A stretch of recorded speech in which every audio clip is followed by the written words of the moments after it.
Hey, how's it going? This is going to be a review of John Campbell's Cross-Examined Putting Christianity on Trial. I really enjoyed this book. I remember back in the 2000s, 2010s, atheism and Christian or theist debates were all the rage. And there were, of course, a lot of great books that came out of that time, such as The God Delusion, God is Not Good. I'm talking about Christopher Hitchens and Richard Dawkins. So it's a little unfortunate that this book has come out so late. I think this book should have been written like 10 to 20 years ago because it adds a lot to the discussion. Now, I am a Christian, and I'm going to be giving a Christian response to some of the arguments presented in this book, but I highly recommend looking at this text. The reason being is that what John Campbell has done, which I find refreshing, is he argues systematically against Christianity from philosophical and theological perspectives. So it's almost like Campbell, and I'm maybe inventing a phrase here, is giving an anti-theology. Some of the other books that I've mentioned approached religion, or approached Christianity even, from a scientific perspective, and some of the things that were mentioned kind of got lost in translation. There wasn't maybe an even foundation for that discussion, but Campbell avoids a lot of that. He's arguing against philosophical and theological claims with theological and philosophical claims. So it's a refreshing read. I think he adds a lot to the conversation, and he demonstrates a grasp of Christian beliefs, suggesting that this person has given an honest attempt at understanding Christianity and has some reasons why he doesn't believe so. So whether you're a Christian or whether you're an atheist, I really think that, or any person for that matter, I really think that reading this book or pilfering through it is going to be an advantage to you. So if you like this video, give me a like, give me a comment, subscribe. Doing so helps me get this information out to a larger audience. And just let me know if you enjoy it. So without further ado, I'm going to be giving a review of the introduction on John Campbell's Cross-Examined. So throughout the video, what we'll be doing is I'm going to be reading some of his quotes and then just giving, my thoughts on them. So this is the first quote from the very first page in the introduction. 84% of the world's population is affiliated with a religion. 32% are Christians, 23% Muslims, 15% Hindus, and 7% Buddhists. Now, with the remaining 7% split among various other sects, mostly these beliefs are mutually exclusive. They cannot all be right. And yet the nature of religion is that the vast majority of religious adherents hold to their beliefs firmly, rarely acknowledging, even to themselves, that they may be wrong. So there's two things I want to comment on this passage. We'll begin with the last phrase, rarely acknowledging, even to themselves, that they may be wrong. How does Campbell know this? How does Campbell know that internally most religious people don't question to themselves that they might be wrong? It seems like he's giving this assertion that demonstrates some sort of knowledge of a religious person's inner monologue. How does he know that the most religious people don't struggle with doubt, don't question their faith? How does he know that this doesn't happen internally? I don't think that's a justified belief, and at least in my experience, now this is anecdotal, but in my experience in Christian communities or theist communities, there are many Christians who go through great periods of doubt, questioning their belief or questioning whether another religious belief or opinion is correct. So I think that's an unfounded statement that he made, that most religious people, that the vast majority of religious adherents, I wanted to make sure I was saying it specifically, the vast majority of religious adherents rarely acknowledge, even to themselves, that they might be wrong. I believe that's sort of an ad hominem, if you will. It's suggesting a belief that's unfounded against the character of people by virtue of being religious, that internally they don't question their religion. So I think that's unfounded. I think that if you look through religious writing, I think through the Dark Night of the Soul, I think of St. Augustine and all these individuals, that it's actually quite common for religious people to question their beliefs. So I think that's an unfounded statement. Secondly, he talks about this. Now, he does not explicitly give a fallacy here, so I want to be clear. This is not an explicit fallacy, and I find in his writings, he's very careful not to explicitly make these fallacies, but he sort of implicitly references fallacies, if you will. And I'm going to give reasons as to why I think that's correct. So if you remember, he references the amount of people who are religious, and then he says that they're mutually exclusive. And yet, he says, implying a contrast, the nature of religion is that the vast majority of religious adherents hold to their beliefs firmly. So I question the relevance of the demographics he's mentioned. As an example, I theoretically could be the only person who knows that which is true. I don't think that's true, but it could be true that everyone in the world was wrong except for me. My beliefs are correct based on my logic and reasoning. That's what leads to a correct conclusion, not based to the amount of people who agree or disagree with me. As an example, there's an infinite amount of answers to the question or to the formula 1 + 1 =. 1 + 1, could be 3, it could be 4, it could be 6, ad infinitum. But the only correct answer to 1 + 1 = is 1 + 1 = 2. It doesn't matter how many competing answers to the question there are. The only thing that matters is what's the correct answer. So to say something or to imply, which is what he's kind of doing, well, if you're correct as a religious person, so many other people would be wrong. Well, it's completely irrelevant. The truth of something doesn't come from whether or not many other people would be incorrect. The truth of something comes from its internal validity. The truth of a statement comes from whether it's logically valid, it follows from evidence, it follows from reason, etc.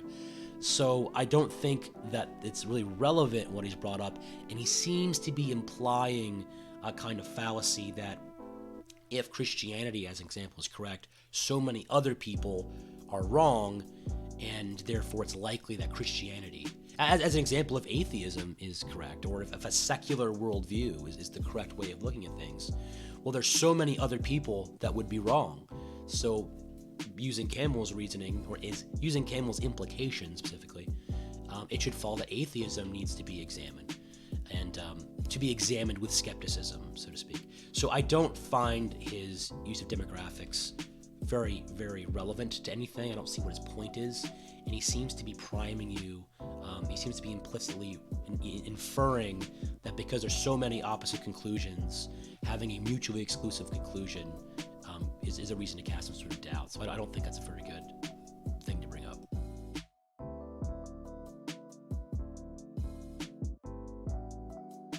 So later on, this is really interesting here. He says the adoption of religion is primarily an accident of birth. Religions are, not can be, but religions are social memes passed within families based on the location and culture in which one was raised.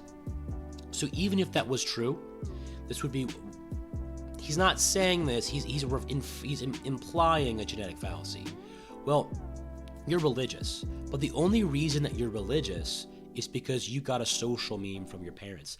And even if that was true, it would have nothing to do with the validity of your religion, because your religious conclusions are correct or incorrect based on the validity of what it is that you believe. So the genetic fallacy is saying that a conclusion is incorrect based on how it was transmitted or where it originated from. And Campbell does not explicitly state this, but he's bringing it up, kind of implying, well, hey, religions come from your parents, religions come from culture, and this type of thing, and therefore, it's because of that, we need to have like heightened suspicion of these types of things. You could say the very same thing of any belief. As an example, you could say, well, in this culture, most people are secular or hold to any type of secular worldview, and they pass these secular worldview values to their children. And because of that, because these children received a secular worldview from their parents, their secular worldview needs to be viewed with some sort of extra suspicion. It doesn't really add anything to the discussion, and implies a genetic fallacy.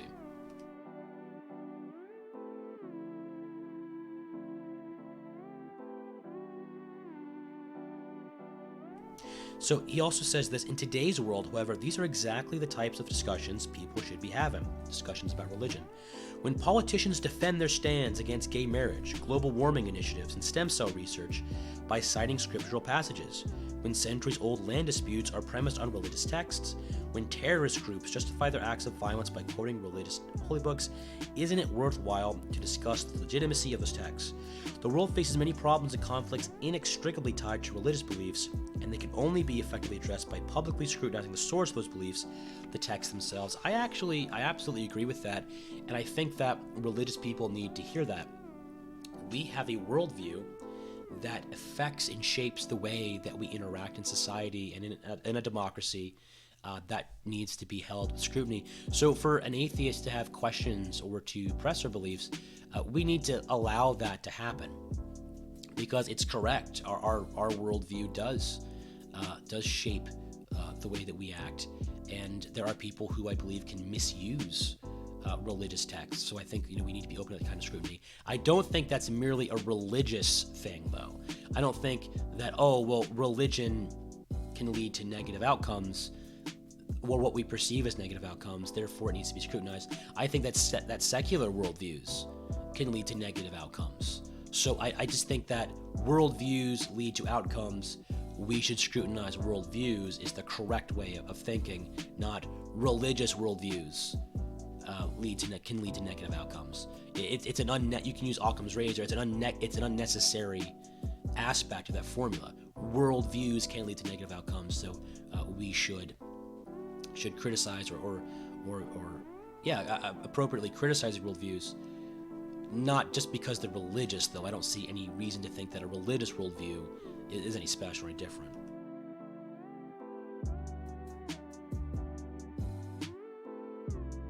So this is another one. Again, we kind of talked about the genetic fallacy earlier on. He kind of implies this again later on.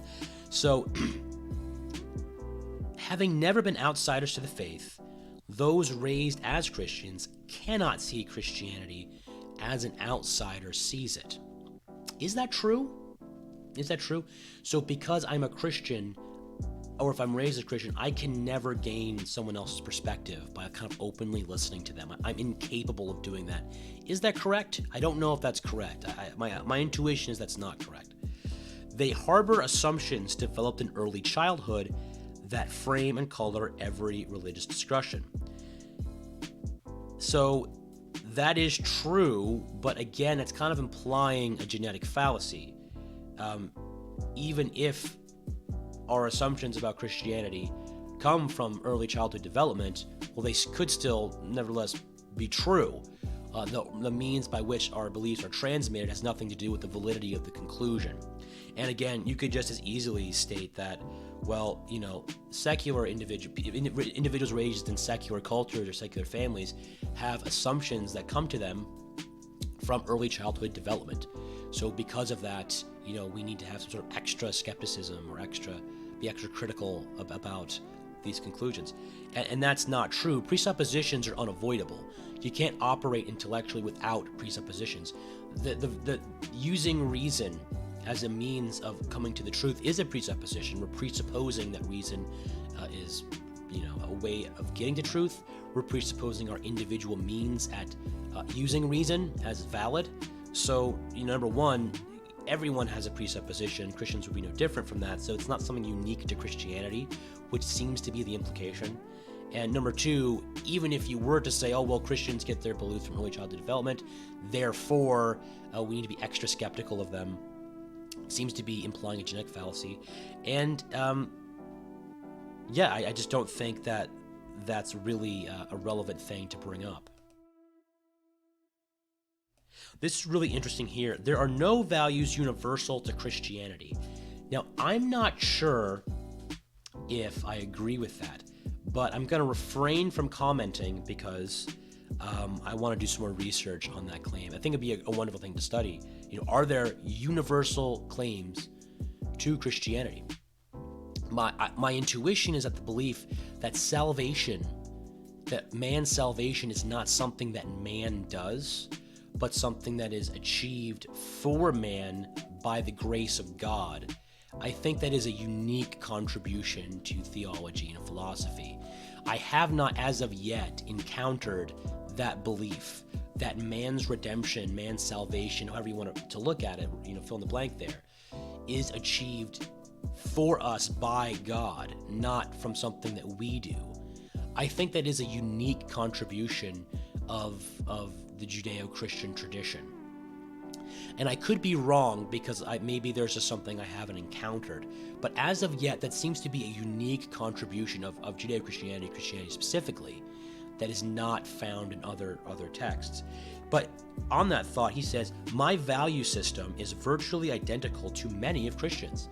And that's true. And that's actually validates something that's mentioned in Scripture. As a matter of fact, Paul in his Epistle of Romans describes how the law, God's law, is written on the hearts of individuals, showing that they are without excuse. They know by nature some of the requirements of God. So this is actually something that is supportive of the claims of Christianity. Christianity claims that no one is with excuse. We all have seen through creation the attributes of God, and we've all seen by our moral conscience that there is an objective law that we should strive towards, and that this is reflected in non-Christian individuals adhering to that. So it's interesting that he is validating one of the claims of Romans there.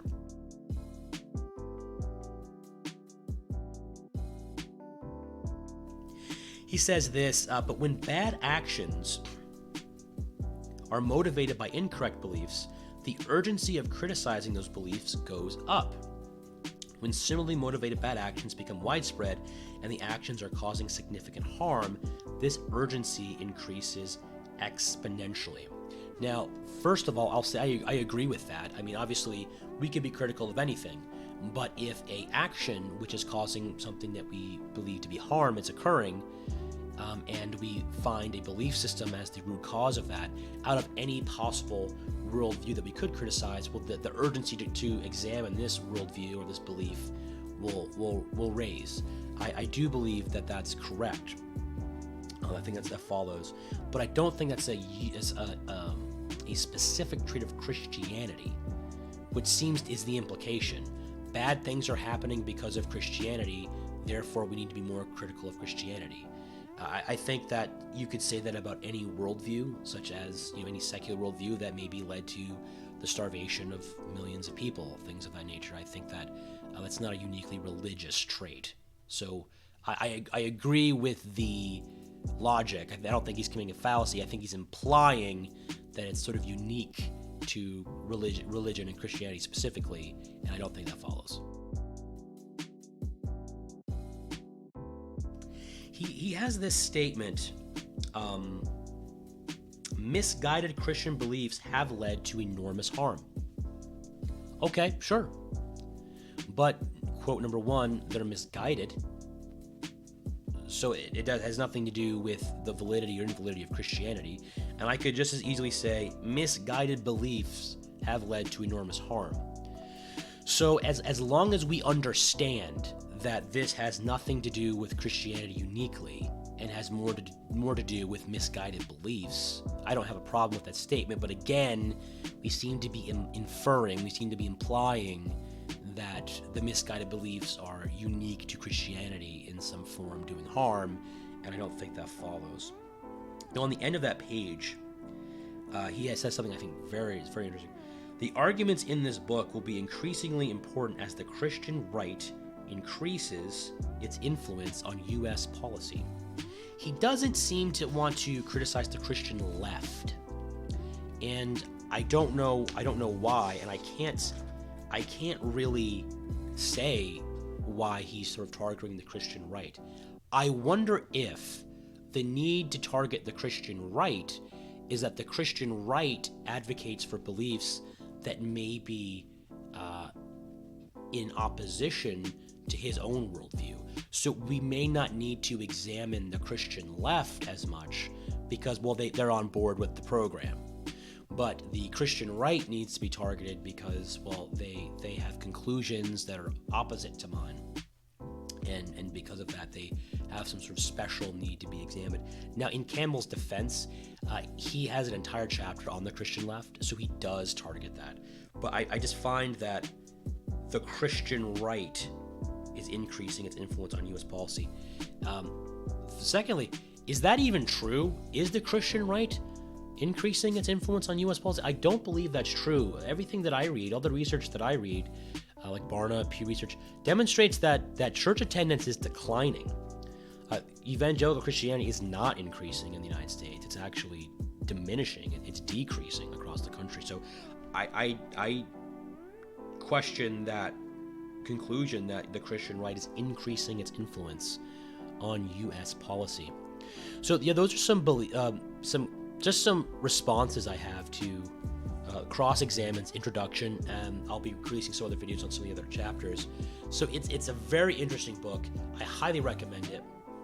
I think that in the introduction, the author is inferring some fallacies, mostly genetic fallacies, about Christianity, such as, well, Christianity is a social meme that comes from early childhood development and therefore needs to be criticized in some special fashion. I don't think that's founded. I don't think that's correct, and I believe that's the implication based on his writing. Also, I think he makes the mistake of saying, well, since the religious belief of Christianity or Christianity is mutually exclusive to so many other belief systems, it has some sort of it somehow diminishes the probability by which it's correct, and I don't think that follows. That follows either. And also, he explicitly states that the vast majority of religious individuals don't internally question their religion, and I don't think that's a founded statement either. He just makes a statement with no evidence to back that up. So his introduction has some fallacies and a lot of inferences to fallacies, and I think it's important to have that discussion and to hear the arguments, but then to respond to them. So yeah, if you like this video, give me a like. If you didn't, give me a comment. Let me know why. What do you think I'm missing? Subscribing to this channel is great if you want to get some more content on theology and the scriptural worldview. So you can also find us on Facebook. We have a website, seekinginscripture.com. We're on Facebook. We're on Minds at Seeking in Scripture, and we'll also be launching on MeWe. So thanks so much for watching, and enjoy the rest of your week.